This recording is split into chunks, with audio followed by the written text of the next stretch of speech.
Today, Lincoln County deputies armed with excavators returned to the home of a missing man. They now believe he was murdered within the last month. With human remains found nearby and 2 people charged just last week.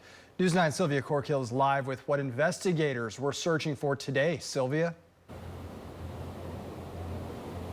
Colby, Amanda, Lincoln County Sheriff's Office only confirming tonight that they did return to 2 locations after they were advised of possible further evidence. And while they were not willing to elaborate, court filings detail what deputies previously uncovered. He just was active with his family.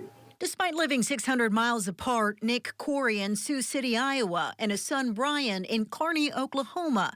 Corey says the two constantly communicated. No matter how old your children are, you cherish them.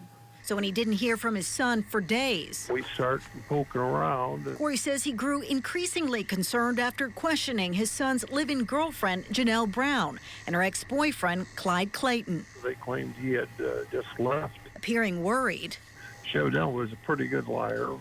I like Janelle. Corey says he believes it was all an act. She's asking me where Brian is and says I love him. Well, Brian was already dead by then. According to a court filing, when pressed by investigators, Janelle told them she was outside the couple's home when she heard Brian and Clyde arguing inside. She said she stepped in to find Brian slumped over in the recliner with a gunshot wound to his neck, and he wasn't breathing. And while investigators say Clyde blames Janelle for the shooting, they both admit in court documents to burning Brian's body at the home. We've got a backhoe down there, and they have tents where they're doing sifting.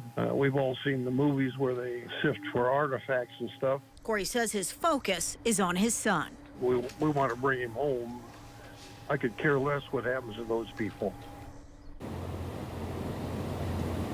Now, according to court filings, Clyde Clayton is also a person of interest in a missing persons case in Iowa. Live in downtown Oklahoma City, Sylvia Corkill, Oklahoma's Own, News 9.